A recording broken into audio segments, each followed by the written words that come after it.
Pemerintah Thailand menyetujui rancangan undang-undang untuk melegalkan perjudian dan kasino demi meningkatkan pariwisata, menambah lapangan pekerjaan baru, dan menarik investasi. RUU yang akan dibawa ke parlemen itu jika disahkan nantinya akan mengatur soal perjudian di kompleks hiburan berskala besar. Perdana Menteri Thailand Paetong Tan Shinawatra mengatakan melegalkan judi dan kasino akan semakin menambah pendapatan negara. Thailand sudah berulang kali mencoba melegalkan judi untuk mendongkrak perekonomian. Namun usaha itu kerap dijegal kaum konservatif di negara mayoritas Buddha tersebut. Wakil Menteri Keuangan Thailand Julapun Amornvivat menyebut melegalkan judi bisa menarik jumlah wisatawan asing hingga 10% dengan peningkatan pendapatan hingga 220 miliar baht, yakni sekitar 103 triliun rupiah. Dari sisi lapangan kerja, Thailand yakin legalisasi kasino dan judi bisa membuka 9.000 hingga 15.000 lapangan kerja baru. Saat ini judi dan kasino ilegal di Thailand, hanya beberapa jenis judi yang diizinkan seperti taruhan untuk pacuan kuda dan lotre resmi. Thailand juga berkaca pada negara-negara tetangganya seperti Kamboja, Singapura, Filipina, Laos, dan Myanmar yang disebut menuai keuntungan besar dari kompleks kasino dan judi.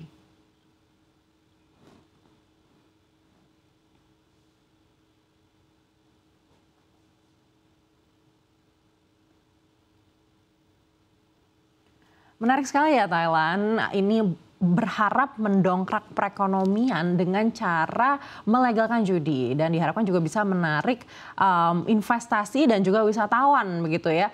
Perjudian dan kasino di negaranya yang saat ini ilegal akan diubah dengan RUU yang baru menjadi legal. Meskipun ini sebenarnya kontroversial ya, tetap juga dijegal oleh kaum-kaum konservatif, Sania. Ya, namun menurut Anda sendiri apakah legalisasi ini benar-benar merupakan solusi jangka panjang atau justru akan menambah masalah sosial dan juga ekonomi yang ada? Wah, ini memang membutuhkan riset yang lebih dalam ya Sania tentunya untuk bisa menjawab itu. Karena meskipun ada potensi pendapatan, dampak negatif dari perjudian ini juga harus diperhitungkan melihat kasus-kasus di Thailand. Kira-kira kalau menurut Sania gimana? Apakah Indonesia ini juga mungkin harus mempertimbangkan hal serupa untuk bisa mendongkrak ekonomi kita? Apalagi kita tahu juga target pertumbuhan ekonomi kita kan 8%. Kemarin juga sempat terdengar Sri Mulyani mengatakan lebih baik itu judi online dipajakin saja gitu. Artinya ini kan legal begitu dan kita juga sudah pernah punya histori sebelumnya membangun kota Jakarta dengan dana dari kasino yang waktu itu legal. Nah ini memang menarik sekali ya, tapi memang kalau dari sisi ekonomi ada juga risiko besar nih yang harus dipertimbangkan. Di mana perjudian memang bisa menimbulkan beragam masalah yang serius, khususnya dampak sosial ya, seperti peningkatan angka kecanduan, kemudian juga kejahatan, bahkan kerusakan moral masyarakat. Nah selain itu nih Ana, aspek budaya dan juga agama di Indonesia sendiri cenderung menolak perjudian. Juga membuat legalisasi ini berpotensi menimbulkan kontroversi yang besar. Dan yang jadi pertanyaan lagi nih Ana, justru apakah keuntungan ekonomi cukup untuk mengkompensasi dampak dari sosialnya? Iya Sania, memang kalau kita berkaca lagi di Thailand ini juga ada kekhawatiran sekali lagi tadi ya dari kelompok konservatif di Thailand yang mayoritas beragama Buddha yang memang sudah lama untuk menolak upaya untuk melegalkan perjudian ini. Meskipun kompleks kasino ilegal ini juga telah bermunculan di negara-negara tetangga seperti Kamboja, Laos, dan juga Myanmar. Ya apalagi nih Ana, laporan dari kantor PBB untuk narkoba dan kejahatan atau UNODC tahun lalu ini memperingatkan bahwa kasino di Asia Tenggara menjadi bagian dari arsitektur perbankan yang digunakan oleh kejahatan terorganisir untuk mencuci uang dalam jumlah yang besar. Jadi sepertinya kita harus berhati-hati sekali ya melegalisasi perjudian dan juga kasino ini. Dan juga anaknya kalau misalnya kita lihat selain kabar dari Thailand, di siang hari ini kita juga masih memiliki kabar menarik dari mancanegara lainnya, yakni dari negeri tirai bambu di China. Ya, senjata baru China untuk mengenjot ekonominya kini terungkap, yaitu Magicom atau penanak nasi dan mesin cuci hingga produk-produk turunan komik. China memperluas daftar produk yang dapat ditukar masyarakat untuk mendapatkan diskon 20% untuk pembelian barang baru. Kebijakan ini diharapkan bisa mendongkrak permintaan konsumen China yang melemah karena krisis properti. Selain itu, ekonomi China saat ini juga didorong oleh ekonomi barang. Salah satunya di produk-produk turunan anime, komik, permainan, dan novel. Pasar produk tersebut mencapai nilai 503 juta yuan tahun lalu.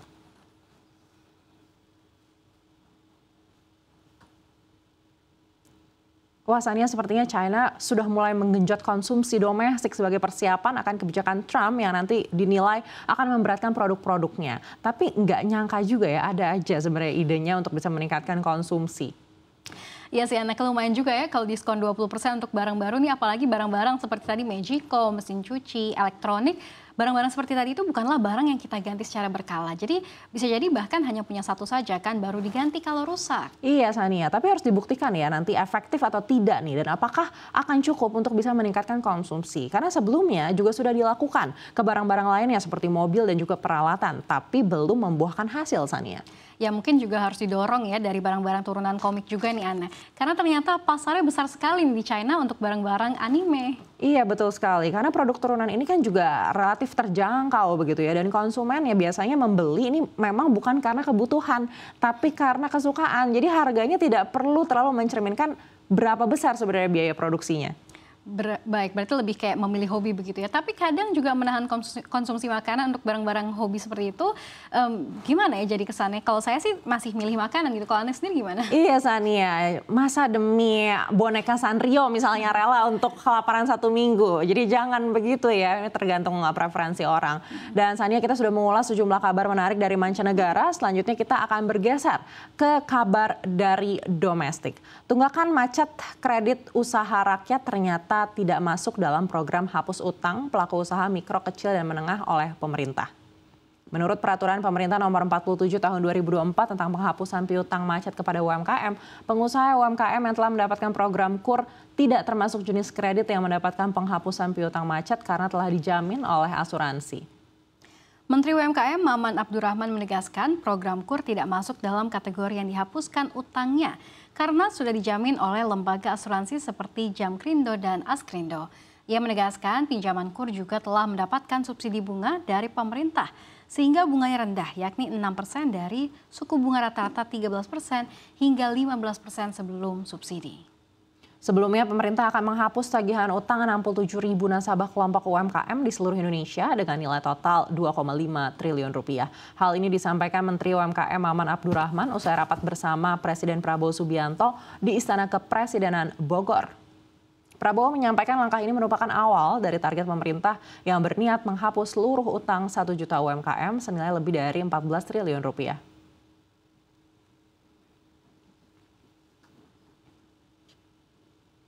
Nah, Sania, akhirnya diumumkan kalau KUR ini tidak masuk ke kategori kredit macet UMKM yang bisa dihapus tagih. Padahal sebelumnya sempat ramai dibicarakan kalau sebetulnya kredit usaha rakyat atau KUR ini bisa masuk kualifikasi atau tidak nih untuk program hapus tagih. Dan sebenarnya tujuannya ini kan untuk bisa menggairahkan lagi UMKM yang sudah terlanjur di blacklist gitu. Tapi kalau KUR tidak masuk artinya tidak tahu nih akan efektif atau tidak Sania. Ya betul sekali Ana. Tadinya kan juga banyak yang berharap ya kalau kredit KUR ini bisa masuk. Soalnya secara fokus KUR kan memang dikhususkan ke UMKM ya. Cuma memang kalau mengacu ke ketentuan yang sudah ada, sudah ditegaskan nih sebetulnya kalau kredit macet UMKM yang bisa dihapus tagih itu adalah program yang sudah selesai dan tidak dijamin oleh asuransi atau perusahaan penjaminan.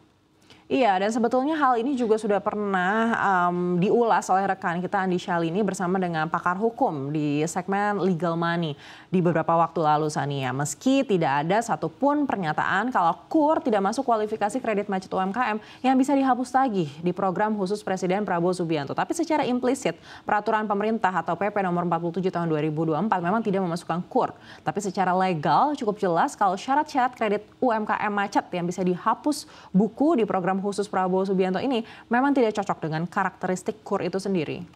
Ya tentunya saat ini pemerintah sedang menyusun begitu ya atau peraturan atau yang tadi Anda sebutkan PP nomor 47 tahun 2024 yang pastinya memiliki pertimbangan lainnya. Tapi yang pasti dengan penegasan yang disampaikan Menteri UMKM Maman Abdurrahman harapannya memang sudah tidak ada lagi polemik atau pertanyaan dari masyarakat dan juga para pelaku UMKM lainnya. Iya, dengan kejelasan ini tentunya membuat bank dan juga lembaga keuangan non-bank BUMN bisa sepenuhnya fokus dan menyusun daftar UMKM yang bisa mengikuti program hapus tagih dari Presiden Prabowo Subianto ini. Mengingat mereka juga diminta untuk memuat laporan hasil dan eksekusi program hapus tagih kredit UMKM ini ke DPR RI. Jadi memang kalau sudah jelas semuanya jadinya mungkin akan lebih cepat prosesnya Sania.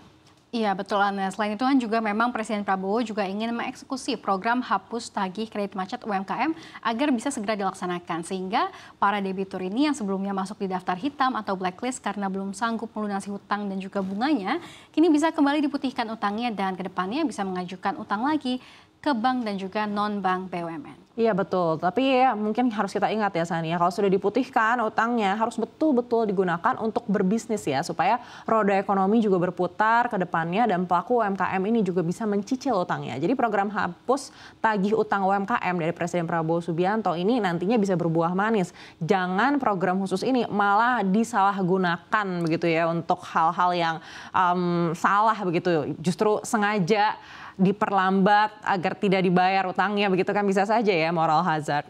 Itu penting sekali, betul tuh Ana. Karena pada intinya jangan sampai ada upaya untuk menyalahgunakan ketentuan ini. Karena tujuan dari PP nomor 47 tahun 2024 juga kan untuk mendukung kemajuan ekonomi.